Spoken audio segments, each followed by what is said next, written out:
So, welcome back to lecture 3 of Amplitude Bootstrap.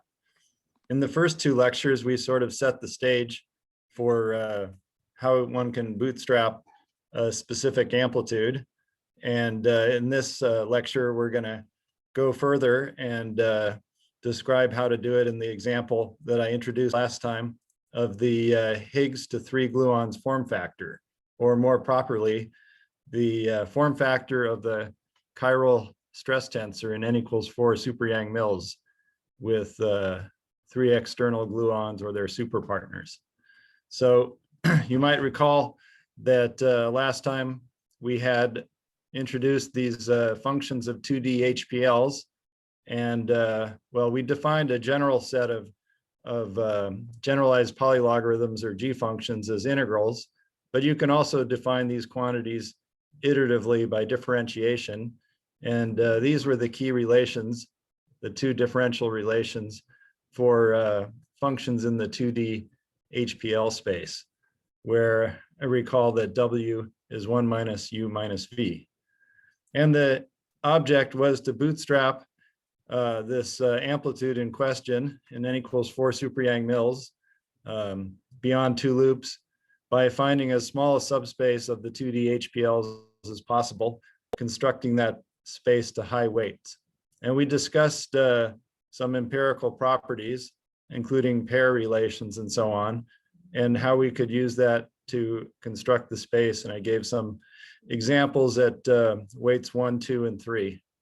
And I also mentioned that we like to phrase the whole construction in terms of the first coproducts, which are the same quantities that appear in the first derivatives of arbitrary functions, because that gives us a nested representation, which is much more compact than constructing the actual symbol, which has millions of terms as you get up to 6 and 7 and 8 loops. So, but when you give this nested representation, it's also necessary to specify constants of integration at one point. And then the last thing I wanted to recall from last time was the incredibly compact structure of the symbols of the BDS-like normalized form factors at 1 loop and 2 loop. They're only 1 and 2 terms, plus the dihedral images, for a total of 6 terms and 12 terms. So since they're so incredibly compact, maybe we can discern some patterns in them that help us in going to higher loops. One particular pattern, which was also identified 9 years ago by Brandhuber, Travellini, and Yang, is a constraint on the final entry conditions of the symbol. Notice that at 1 and 2 loops, the last entry here is always D. There were dihedral transformations, cyclic and flip symmetries, that can rotate D in these other terms, but only into E and F. And so the last entry of the symbol is always just D, E, or F. Or to say it another way, the final entries A, B, and C are forbidden. They should be 0. So this gives us 3 constraints on the first coproducts of the amplitude. And this had been observed earlier for the remainder function. But there's a close relation between final entry conditions on the BDS-like or normalized amplitude and those on the remainder function. Basically, if these hold to all orders, it's equivalent to these holding to all orders, and so on. Let me illustrate that. There's a Leibniz rule for derivatives, and since the first coproducts are essentially components of the derivatives, there's also a Leibniz rule for these first coproducts, which, remember, are denoted by F with a superscript S for some symbol letter S. So if we want to take the S first coproduct of a product of 2 functions F times G, then the Leibniz rule tells us that we can take the coproduct of F and multiply it by G, and then have F times the coproduct of G. So if we apply that to the relation that E2 is R2 plus 1/2 E1 squared, the coproduct action on 1/2 E1 squared gives us this quantity. And so you see, if EA obeys this relation, then R also obeys the relation. And this sort of thing generalizes to arbitrary order.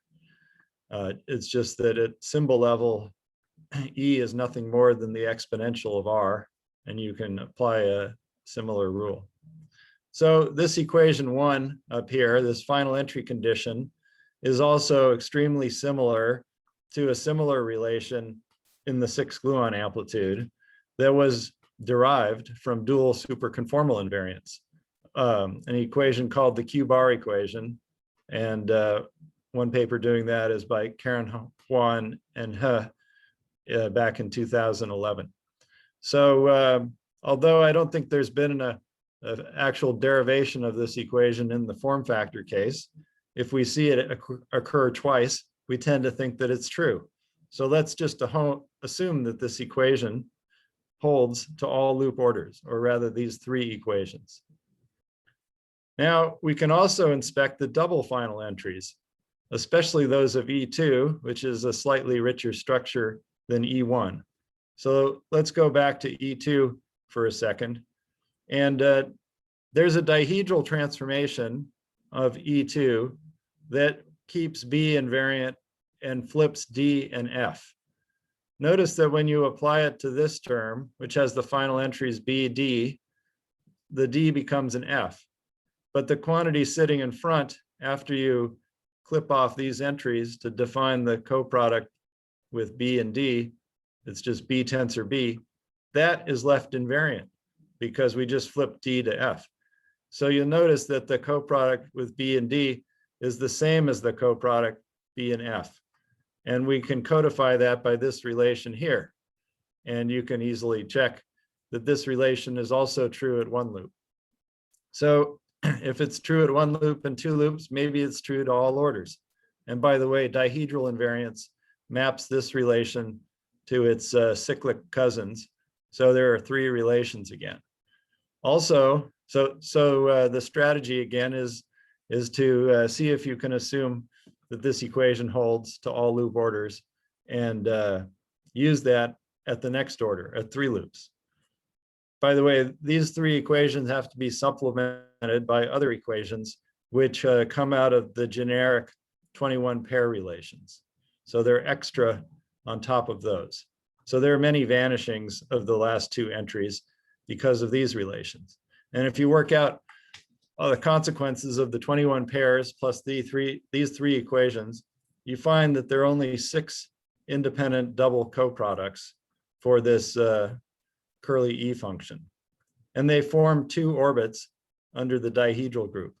So one of them is take the DD coproduct and the other is take the BD coproduct. And then you can cycle to get the other 6. So now let's discuss how we would start the bootstrap. Now this is a little bit unfair because the structure of this space and some of these final entry conditions are actually motivated, or we only discovered them once we got to a bit higher loops. But let's take a space which we've now identified as what seems to be the right space, at least through weight 5. So it includes all the pair relations we discussed earlier on adjacent entries anywhere in the symbol, both the ones that vanished and also the longer ones following from integrability. And in addition, we've discovered 4 generic triple relations among 3 adjacent letters, which I'm not going to describe here, but they also seem to apply to this full function space. And one more thing is we noticed that the set of functions at weight 4, which would be 51, taking into account some of these other things, really seems to only have to be 48. So a lot of these things are in retrospect, but we're going to just take them as given here. And when you apply all those rules, you can construct iteratively the space of symbols in this space curly C. And these are the dimensions that you get through weight 8. In contrast, if you only impose the integrability relations and a set of pair relations, which are the ones found in our earlier paper, there's FDE equals 0 plus dihedral, you end up with another space M, this bigger space M has the intriguing dimension, which is always 3 to the weight, if you check out these numbers. And this space is the right space, at least through weight 4 for QCD, because it contains all of the, or any massless gauge theory, presumably, because it contains all the integrals with the planar and non-planar topology through 2 loops. But we don't know for sure to what extent it also governs higher loop relations. So we have 2 spaces, a larger space M that seems to govern a very general class of theories, but we're not going to investigate that any further here. And then the space C, which has additional restrictions on it, which seems to govern the structure of n equals 4, this n equals 4 Super-Yang-Mills form factor. So now the goal is to use the structure of the space C to bootstrap the 3-loop amplitude, E3. As we've been discussing, that's a weight 6 function. So it should lie somewhere in this 249-dimensional space. However, it's not actually necessary to know the full structure of this 249-dimensional space, because we have information about these final entry conditions.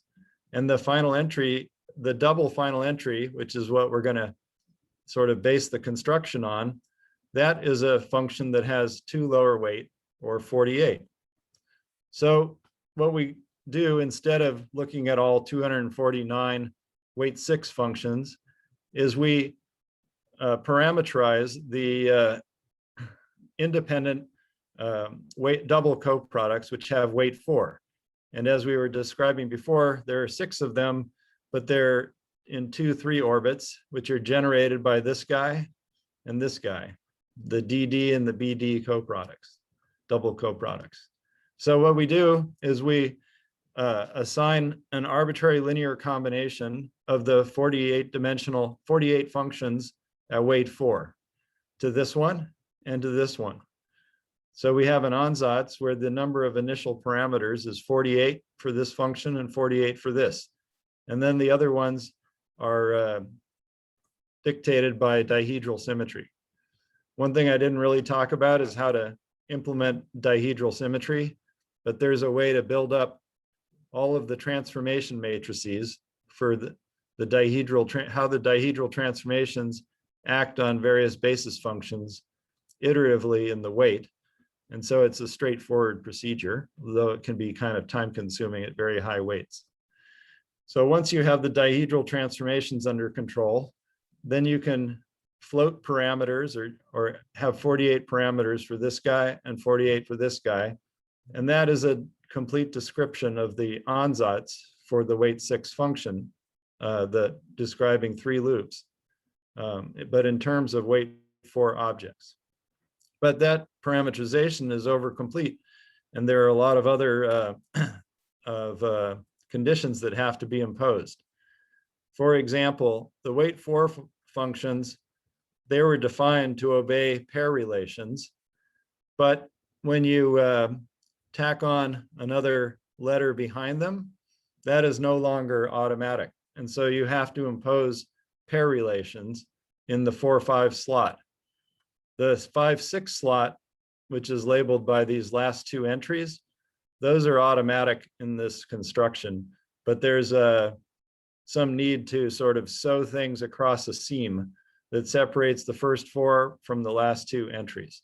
So that's a set of linear relations that can be constructed that constrain these 96 parameters.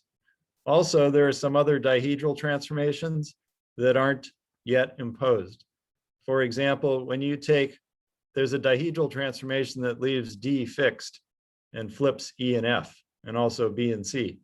And that takes this guy back into itself. So there's another constraint this function should be even under that flip. There are also a few other branch cut conditions that are automatic for these letters D, E, and F if they occur through the 4th slot, but in the 5th slot, they give some more conditions. When you put all those constraints together, you find that only 9 of the 96 parameters survive. At this point, it's time to investigate boundary data or take limits of the functions into particular regions. And as we mentioned earlier, in the what we call the strict collinear limit, that is, we take the collinear limit at leading power in the variable going to 0. In that limit, this function e has to go to this quantity, e to the gamma cusp over 4 times e1. And this is a known function, so we can impose that limit, and then we find that 8 of the 9 parameters are fixed, and there's only 1 left. However, we're not quite done because we still have this 1 parameter, and maybe we would also like to have additional checks to be sure that the function we found was correct. So we need a little more boundary data. Where are we going to get that boundary data from? We can get it from a program that's been developed to describe the near-collinear limit, which is also referred to as the operator product expansion. And these limits are operator product expansions for in the Wilson loop picture. Now, until very recently, there was no operator product expansion for form factors. There was one for amplitudes, or for, in another word, closed closed polygons with light-like edges. That was available, but there wasn't one for these periodic Wilson loops, or which describe form factors. The form factor has a color singlet operator which carries some momentum. In this dual picture, it corresponds to a break in the polygon. It doesn't close because of this operator. Or to say another way, you can make it close just by drawing a whole set of similar guys in a periodic fashion where there's a momentum shift between them. So we'll see in a second. First, let me say a few words about the OPE expansion for Wilson loops of closed light-like polygons. These were originally developed by Alday, Gaiotto, Maldacena, Sever, and Vieira, and they pointed out some of the properties of the expansions, both general properties and also some specific aspects at low loop orders. And then Basso, Sever, and Vieira had a very rich program of determining the entire expansion at finite coupling, that is, to all orders in the 't Hooft coupling, as I was mentioning earlier. So the basic picture is that when you take 2 gluons to become collinear, that's not really an invariant statement by itself that the 2 lines start to come parallel. You can apply a conformal transformation and you can make that angle look generic again. But the price of doing that is that the n-gon that you get now has a very stretched out form, where this side of it is a long ways from this side of it. And in general, if you have 2 things that are separated by a long distance, then only the low-lying excitations can propagate. This is sort of the same picture where you factorize an amplitude into 2 pieces. You say that only the on-shell states can propagate. Well, in this case, you have kind of a string that describes the states propagating. And so there's not just one particle like a gluon flowing in between, but there's a whole set of excitations of this string, also called a flux tube. It's not a flux tube like in QCD, a confining flux tube. It's more spread out. But this flux tube has various states on it. And there's been a lot of work by especially Benjamin Basso in understanding the energy and momentum of all these states. And then their interactions could be described by giving formulas for pentagon transitions. So the idea is that these ends of the hexagons, these kinks and so on, they excite in some way these flux tube excitations, and then they propagate to the other side. And if you have a hexagon, you have only one place where you have to label things by these flux tube excitations. So you have sort of one sum and integral over the excitations propagating here. If you have a more complicated process, like this is a heptagon for the 7-point amplitude, then it will factorize into not 2 pentagons with 1 set of excitations, but 3 pentagons with 2 sets of excitations to sum over. Amazingly, using quantum integrability, Basso, Sever, and Vieira were able to compute the pentagons exactly in the 't Hooft coupling. And by doing that, they could represent the 4-dimensional S matrix that's dual to these Wilson loops as an expansion in the number of flux tube excitations, a discrete expansion. And the discrete terms correspond to different terms in a series expansion around the near collinear limit. So this work was completed around 2015, but then last year, the corresponding work was done for the form factor OPE. Brandhuber, Spence, Travaglini, and Young pointed out that form factors could be thought of as Wilson loops in a periodic space. As I was saying, when you inject the operator momentum, now each of these are the gluon momenta, but now all the gluon momenta, they add up to the momentum of the operator, which is the distance from here to here, which is not a light-like line, it's some generic vector. And you can either say that the Wilson loop is broken or open, or you can make it closed by saying that it comes back to itself up to some period, which is the momentum insertion. But in order to do that, you sort of should build extra copies of this. So that's what's shown here in this figure from the paper by Sever, Tumanoff, and Wilhelm. So the description of this, if you are doing a form factor with a lot of gluons, then sort of far away from the operator in this OPE expansion, the quantities that appear are the same pentagons that appeared in the previous expansion, these pentagon transitions.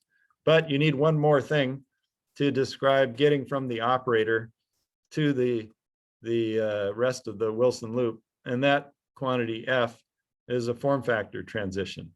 And that needed to be constructed as well, and it was more complicated, but the task is being completed now in these papers, and more in progress. So I'm not going to go into all the details of how you construct the form factor OPE.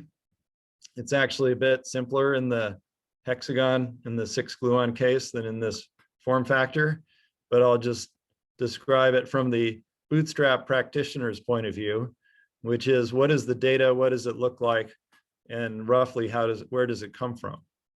So the data is provided in an expansion around the collinear limit.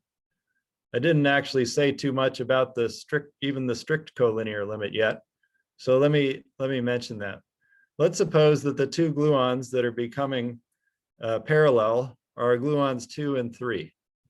So if K2 is parallel to K3, then we have a picture like this where these 2 lines of the Wilson loop are almost parallel. Also, we know that S23 is the square of K2 plus K3, but because they're becoming parallel and they're null vectors, this S23 is going to 0. But we need a way to parameterize that distance going to 0, which is a little slightly different. It's useful to parameterize it by a variable t, which is related to v by t squared over 1 plus t squared. So v goes to 0 as t goes to 0, roughly as t squared. And then there's another direction which should parameterize the momentum fraction that is shared by K2 and K3 as they become parallel. And that's often called S. So you can have K2 be some fixed fraction and K3 another fraction. When you parameterize it in terms of S at very small t, U becomes 1 over 1 plus S squared. And not surprisingly, since W is 1 minus U minus V, W just becomes the complementary fraction 1 minus U. So you can check that this U is sort of the fraction of K2 plus K3 that is carried by K2. And W is the other fraction, so they add up to 1. Okay, so that's more or less the kinematics. Also, it's usually in the flux tube expansion literature, you introduce logarithms of S and logarithms of T through these variables sigma and tau. So the form factor OPE computes a framed Wilson loop, just like amplitudes and form factors from the sort of space-time perspective are infrared divergent and need to be normalized. There's a convention for normalizing the Wilson loops, which I'm not going to go into in any detail, but you basically divide them by smaller Wilson loops in a particular way. And when you do that, the quantity that you get is not exactly the E function or the remainder function, but not surprisingly, it's sort of related to the remainder function in the same way that the E function is related to the remainder function through a formula about involving the exponential of some one loop quantity multiplied by the cusp anomalous dimension over 4. In the case of the framed Wilson loop, this one loop quantity looks like this. If you want, you can use these definitions to rewrite these functions in terms of functions in the one loop part of our function space, like Li2 of 1 minus 1 over U, 1 minus 1 over V, and 1 minus 1 over W. But you'll notice, for example, there are minus signs in here, and this function is not cyclically symmetric. So that's typical. When you frame the Wilson loop, you break the dihedral symmetry. And so to go from the Wilson loop results to the remainder function, you need to do this kind of translation.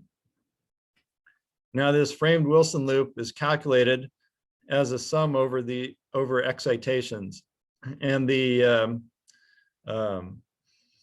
is a little bit more of a complication in the FFOPE in that the first set of excitations are really 2 excitations at a time. And so you need to do a more complicated sum and integral over those excitations. And so I'm being very schematic here, but the nature of the OPE suppression is that when you separate 2 parts of the Wilson loop, in this case, there's a piece involving K2 and K3 that goes off in one direction, as controlled by the variable tau, which is related to T in this way, you suppress things by something proportional to the energy of the states. So they're evolving in a Euclidean time, and that gives this e to the minus e psi times tau. And then there's also a symmetry generator along the S direction, and the quantity conjugate to that is not the energy, but the momentum of these excitations. So these quantities are known to all orders in the coupling. And then there's one of these pentagon transitions and a form factor transition for the bottom part. And so once those are known, then you can apply a recipe which involves carrying out this sum by counting all the possible excitations that are allowed, and then integrating over a variable that parameterizes the energy and the momentum, which is usually called the flux tube rapidity. That rapidity integral is done by performing contour deformation and extracting residues, which leads to a series expansion in the variable S that is running in this direction. So the net upshot is that you can work out in principle to any order in the coupling the behavior as V goes to 0, which actually in this case scales like T squared, and each of the coefficients is a series expansion in S around S equals 0. So that's a sketch of how you build up what we could call the target, or what your ansatz has to be in the near collinear limit. And then what you need to do is take your ansatz described in terms of these nested functions and integrate them up in the limit. And the key to doing that is that in the limit, the function space becomes simpler. And so it's not so difficult to integrate up in that space, whereas sometimes the integration up in the bulk can be much messier, especially at very high weights. So the key, once again, is these first derivative formulas that are really closely tied to the coproduct representations. So to integrate up in the v goes to 0 limit, we're going to take this formula, this general formula for the v derivative, and expand it as v goes to 0. So when we do that, we get to drop this term, and this term. And now over here, we see that the only v dependence is carried by this simple power law here through next order. If you continue to expand it, you'll see additional powers of v in the numerator. What this tells you is that iteratively, the only thing that the v dependence can be in this limit is powers of v times logarithms of v. At leading power, there's a term here that says the derivative with respect to v is something over v. If that thing is a power series in log v, then when you integrate this up, you'll continue to get power series in log v. So the leading behavior, m equals 0, is powers of log v. And it's not hard to convince yourself that the v dependence in general has this form. It's not surprising because there are not many functions you could build out of an infinitesimal quantity like v. Now u is still generic, but its dependence, the dependence on u simplifies because the u derivative becomes, in this limit, it just has these 1 over u and 1 over 1 minus u's. So you can, and the structure of the denominator is similar at higher powers in v. So the u derivative, the u dependence is actually quite recognizable. This is the same structure as harmonic polylogs with one variable u and weight vectors 0 and 1. So you can actually use the coproduct representations to build up the dependence of on u of all functions in this limit. And they must be one-dimensional harmonic polylogs. And this more or less defines what they should be. If you see a 1 over u, you put a 0 in front. If you see a 1 over 1 minus u, you put a 1 in front of whatever these coproducts are. So it's quite simple to integrate up this entire function space in the near collinear limit. And this is the form that you get. You get sum over powers of v, or t squared, integer powers, positive integer powers, and then logarithms of v, which is equivalent to logarithms of t. And then the coefficients here just depend on s, and we expect them to basically be harmonic polylogs in u, or you can change variables to a closely related variable x, which is minus s squared. Now, they're not exactly pure functions.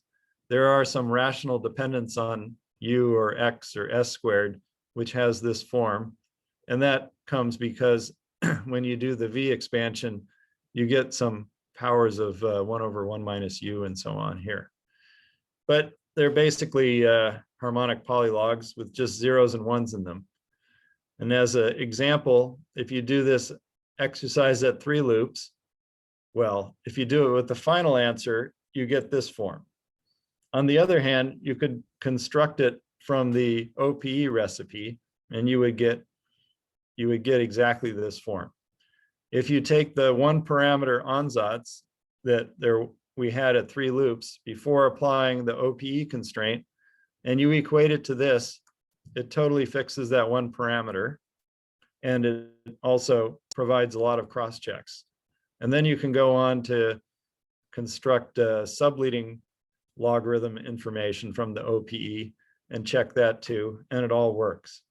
So in short, the near collinear limit of the 3 loop ansatz gets compared to this expression, and it only agrees if that last parameter takes on a specific value, thereby fixing it. Now, of course, there are details in doing all these constructions, and it's often best to do it on the computer. So I haven't done that here. Now what I want to show you is what's the sort of general scope of the problem as we go beyond 3 loops to higher loops.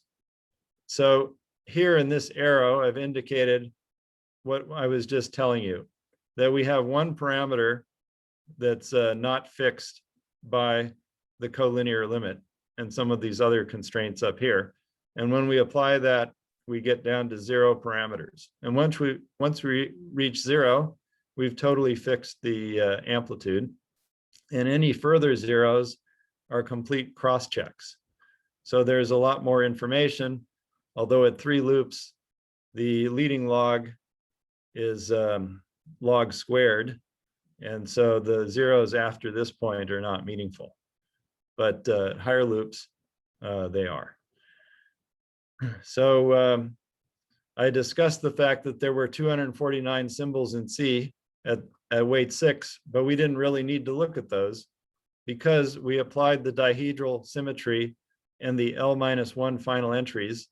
And as long as we had consistent functions that satisfied these pair constraints and branch cut constraints, that set of constraints left us with only 9 functions.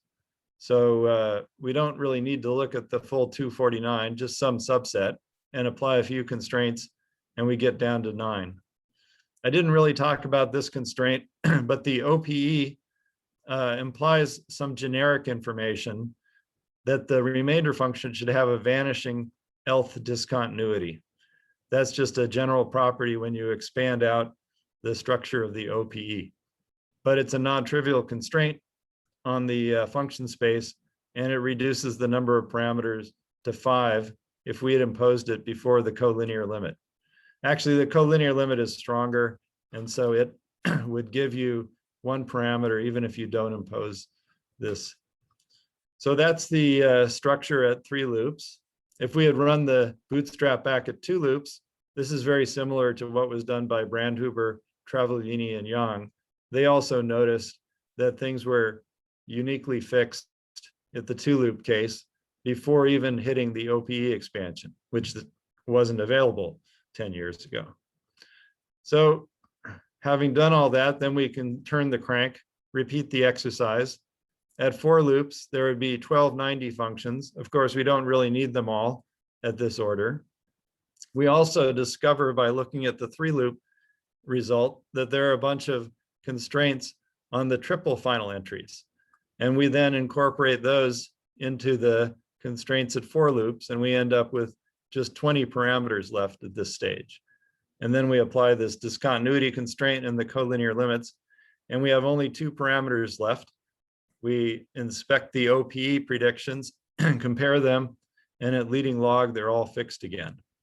Then we go on to higher loops, and we find that we need a little bit more OPE information after repeating the same exercises, because the leading log information wasn't enough to fix everything. We need to go to next to leading log. And at 7 loops, we find that we even need to go to next to leading log before we can fix everything. Now, very recently, we've been pushing this about as far as we think we can push it, which is up to 8 loops. And at this point, we have to solve quite large systems of linear equations, which is another story. But amazingly, the constraints up here, especially this L-1 final entry constraint, seems to be much more powerful. And it's possible to impose all these other constraints and arrive at an ansatz before inspecting the OPE limit that has only 6 parameters at symbol level. And then the leading log actually fixes everything. So this is kind of remarkable in that it looks like things are getting worse here. And then the final entry conditions seem to have enough weight now to make things better again. So that's sort of the state of the art for this problem now. Now I want to show you one other way we sort of analyze the data and use it to infer what is going on with the function space. So this is a big table, and you won't be held responsible for any of the individual entries. I just want you to notice that some of them are green and some of them are blue. So the ones that are green, these are where the same number appears twice directly below. Once it does, we declare that set of numbers to be saturated, and we put them in green. So saturated means that we don't expect to ever need any more functions at this weight in the space. So we believe that there should only be 48 weight 4 functions in this space. And the 108 followed from a bottom-up construction and also from this top-down. So it seems like it's the right number of weight 5 functions. Similarly, we have a saturation from the right. This saturation doesn't involve the equality of two numbers right above each other. Instead, it involves the equality of two numbers where the second one is down by one loop higher, but it also is over by 2. And that's because these numbers are constructed in a little different way. So what these numbers actually represent is that you take one function at weight 2L, which is the amplitude, once you've completely determined it, or in this case, the symbol. And so we actually now have this symbol through 8 loops. And then we start taking coproducts of it. And so that moves us over to the left by 1. But you remember, we have naively, we would get 6 functions over here because we have 6 possible coproducts. But we have this condition that 3 of them vanish, A, B, and C coproducts. So only D, E, and F survive. And that's what this 3 represents, these 3 functions. Now we can do the same thing again, and we can take the coproducts of A, B, and C. And then we get double coproducts. Naively, there would be 3 times 6 or 18, but there are a bunch of relations. In fact, we use those double coproduct relations, and we already mentioned that there are only 6 independent double coproducts in 2 dihedral orbits. So that's what this 6 represents. But we can keep doing this, and at each loop order, we get, at each additional coproduct level, we get a number of independent functions. So the number of triple coproducts is 12, the number of independent ones is 12, quadruples is 24, and so on. And amazingly, the number seems to saturate, the Lth coproduct seems to saturate at L loops. So then we can use that information, which also constitutes a set of equations among the coproducts, for bootstrapping the next loop order. And in fact, the only way we could have gotten to 8 loops was by making heavy use of these multiple final entry relations. As well as, of course, that the form factors belong to a much smaller space than the QCD amplitudes do.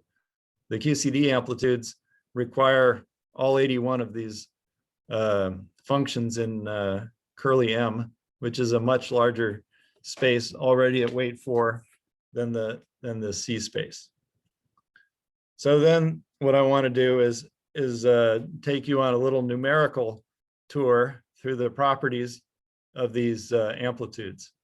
So just like when we went to the collinear limits, we could simplify the space and represent them in terms of something a little simpler than 2D HPLs. 2D HPLs are not too complicated through weight 4, but once you get to weight 14, they're a total mess. And there's no way you could really evaluate them numerically at that weight. There would be a huge number of them. So what we do is we look for lines where things simplify. Now, there's some solid lines here. These lines represent the collinear limits. We discussed the collinear limit, V goes to 0 at fixed U, and that's this line here. By UV symmetry, there's another collinear limit where U goes to 0 at fixed V.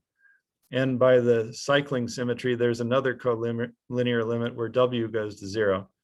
The amplitudes themselves at leading power vanish, and their subleading terms in the Taylor expansion is where we extract the OPE information. So these are sort of boundary limits of the amplitudes. And these lines here are more in the bulk, except you could say that this one is out at the boundary, the one where V goes to infinity. So Apart from the collinear limit where the amplitude becomes fairly trivial at leading power, the only other line in which the amplitude becomes fairly simple in terms of harmonic polylogs of a single variable where the indices are only 0 and 1 is this line out at infinity, which I'll come back to shortly. There are a few other lines, though, that we've identified, like this symmetric line where u equals v, and also this line at u equals 1, and of course its dihedral images.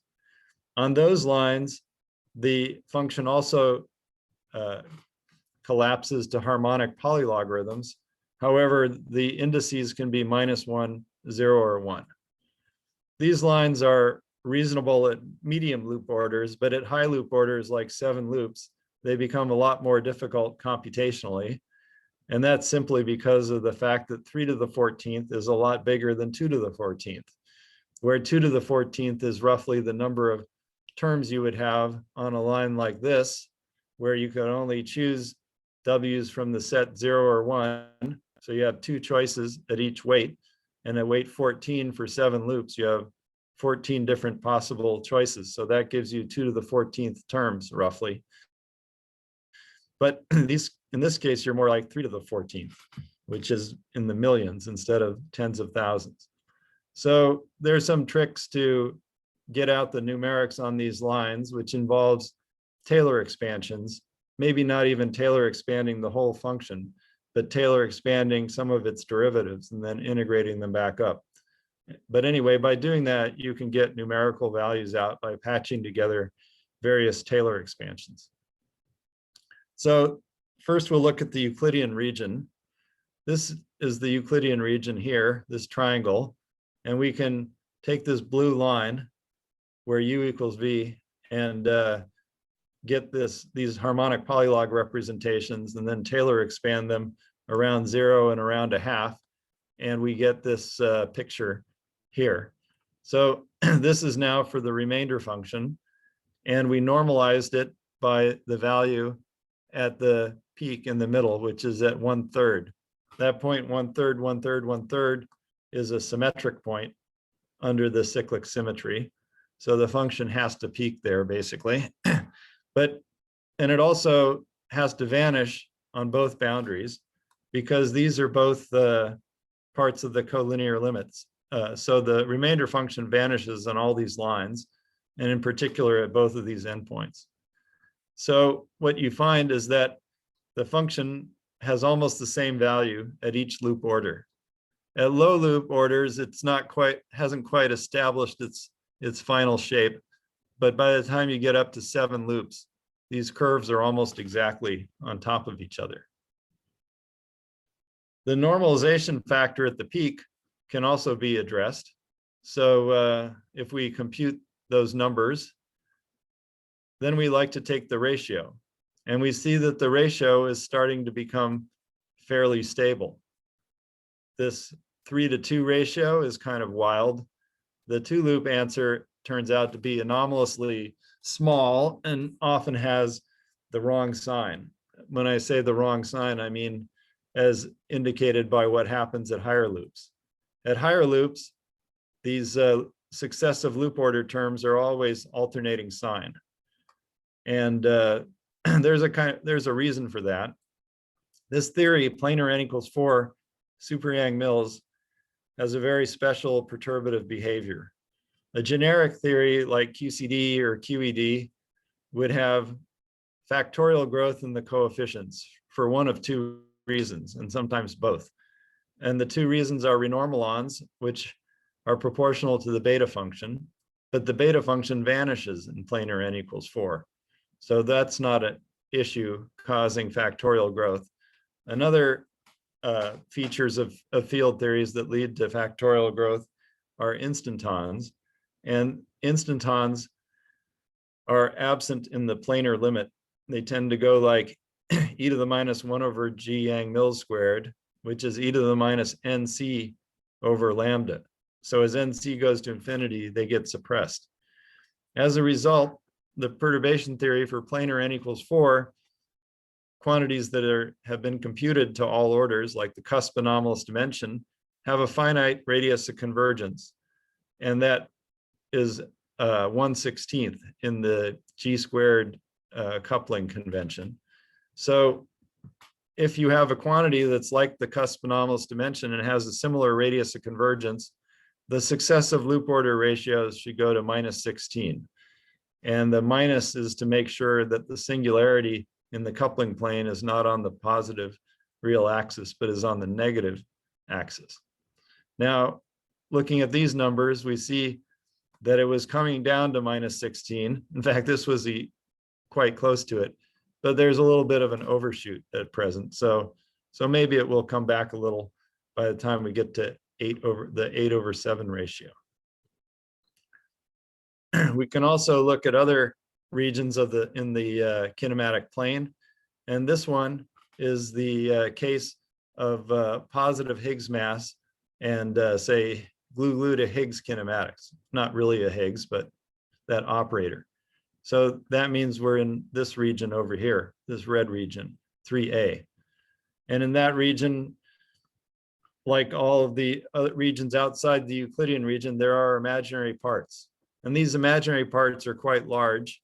Here we've normalized them by a constant, which is the value of the real part at this point. So you can see that the imaginary part is a lot bigger than the real part in general, because these numbers are generically much bigger than 1. We can also do a space-like Higgs. For example, in deep inelastic scattering, you have a color singlet coming in, which transfers space-like momentum to a quark, a virtual photon. There's a very similar kinematics for a space-like operator, which is how we're thinking of this Higgs, transferring momentum to initial gluon and producing 2 gluons in the final state. And this is one of the lines through that region.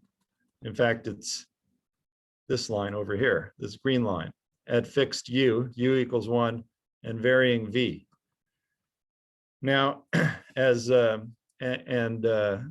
happens to be the real part. Now, as the v goes to infinity, that corresponds to a limit, since v has S23 in the numerator, where S23 is going to infinity at fixed m Higgs squared. So this is a forward or Regge limit. There's a very large amount of energy in the horizontal direction in the 2-3 channel compared to the Higgs mass or compared to the momentum transfer S12. So S12 and m Higgs squared can be comparable, but you get very large energy. And as you go into this limit, you get actually no large logarithms. These things all freeze out at infinity. But that's in the remainder function. If you look at the BDS-like ansatz, there are actually large logarithms. It's just that they're in terms of S23 itself and not in terms of these ratios. Finally, when we go out to infinity, v goes to infinity, now we can plot it versus u. So that other line would sort of intersect and give rise to constants at this point. But now if we study the u dependence, we also find that the function of u has this form. And this is a kind of an impact factor that happens when you Reggeize this. There isn't a full dual conformal Reggeization. That will only happen with one more gluon. But there is a kind of impact factor developing. So that brings us to the end of lecture 3. We've looked in detail at bootstrapping what seems to be the simplest function of multiple variables that is more or less an amplitude, technically a form factor. Because it only has 2 variables and 6 letters and incredible multiple final entry conditions, it's possible to bootstrap it all the way up to 8 loops. And we'll, at the present, 8 loops is at symbol level, but could go to function level before long. So because of the nice agreement, this principle of maximal transcendentality that I mentioned earlier, that holds that the n equals 4 result is basically the maximal transcendental part of QCD, holds through 2 loops. it would be great once the QCD calculation goes to 3 loops to check to see if this holds there. And furthermore, to understand this relation better. So that's one particularly nice thing about this form factor, besides its overall simplicity. So more to the point, this form factor is a great illustration of the general strategy of bootstrapping. And we've seen that this kind of amplitude game is literally a word game, because you write down these words that are words in a symbol, and then you apply various rules. So the words can only start with A, B, and C, for example. They can only end with D, E, and F, and different letters are not allowed to be next to each other. So this game is extremely simple to define the rules of, and to find amplitudes in the spaces that are defined by this game. So I'll stop there, and then we'll come back in a little bit with lecture 4. Thank you.